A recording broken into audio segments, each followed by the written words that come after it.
একটা নোংরা কথা শুনবেন? জনপ্রিয় তারকা জুটি তাহসান খান ও রাফিয়াত রশিদ মিথিলার সম্পর্ক বিশ্ববিদ্যালয় জীবন থেকে শুরু হয়েছিল। 2006 সালের 3 আগস্ট তারা বিবাহ বন্ধনে আবদ্ধ হন। তাদের ঘরে একমাত্র কন্যা সন্তান আইরা তাহরিম খান 13 সালে জন্ম নেয়। আদর্শ দম্পতি হিসেবে পরিচিত ছিল ভক্তদের মধ্যে। 2017 সালের মে মাসে তাদের বিচ্ছেদ অনেকেই হতাশ করেছিল। 8 বছর পর বিচ্ছেদ নিয়ে কথা বলেছেন মিথিলা। তিনি বলেন, তখন অনেক অল্প বয়সী এবং তরুণী মা ছিলেন। ভালো মন্দ বিচার করার শক্তি তার ছিল না। একটি পডকাস্ট অনুষ্ঠানে তিনি এসব কথা বলেন। মিথিলা জানান, বিচ্ছেদের চূড়ান্ত ঘোষণার আগে তারা প্রায় 2 বছর আলাদা ছিলেন এবং এ সময় তিনি তাহসানের সঙ্গে সম্পর্ক ভেঙে যাওয়াটা মানতেই পারছিলেন না। এই অভিনেত্রী আরও বলেন, তাহসানের সঙ্গে সেপারেশনে থাকার সময় ভেবেছিলেন শেষ পর্যন্ত হয়তো বিচ্ছেদ হবে না, সব ঠিক হয়ে যাবে, কিন্তু শেষ পর্যন্ত ঠিক হয়নি।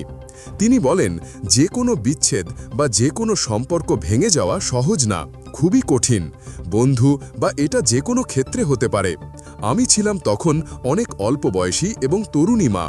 আমি যে কোনো একটা ভালো মন্দ বিচার করব বা কোনো একটা সিদ্ধান্তে আসব, সেটার শক্তি আমার ছিল না, কারণ আমার একটা 1 বছরের বাচ্চা। আমার মানসিক অবস্থা ভালো ছিল না, যেখানে আমি কোনো একটা সিদ্ধান্ত নিতে পারবো নিজের জীবনের। অভিনেত্রী জানান, 23 বছর বয়স থেকে আমি আমার জীবনকে একভাবে ভেবে এসেছিলাম। হঠাৎ করে জীবনটা সম্পূর্ণভাবে পরিবর্তন হয়ে গেছে। আমি আমার শ্বশুরবাড়ির মানুষদের সঙ্গে থেকেছি। একে তো আমার বাচ্চা আছে, তারপর আমি জানলাম সেই জায়গাটা আমার ভবিষ্যৎ না। আমি তখন চাকরি করতাম, কিন্তু আমার একটা গাড়িও ছিল না। কিন্তু আমার তো অভ্যাস ছিল গাড়িতে করে বাইরে যাওয়ার, আমার বাচ্চার অভ্যাস ছিল গাড়িতে চড়ার।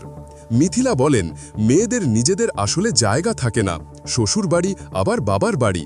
থ্যাঙ্কফুলি এখন আমার নিজের জায়গা আছে। মেয়েদের সবার আগে যেটা দরকার সেটা হলো অর্থনৈতিক স্বাধীনতা। এ অর্থনৈতিক স্বাধীনতা ছাড়া জীবনের অন্য সব সিদ্ধান্ত নেওয়া কঠিন হয়।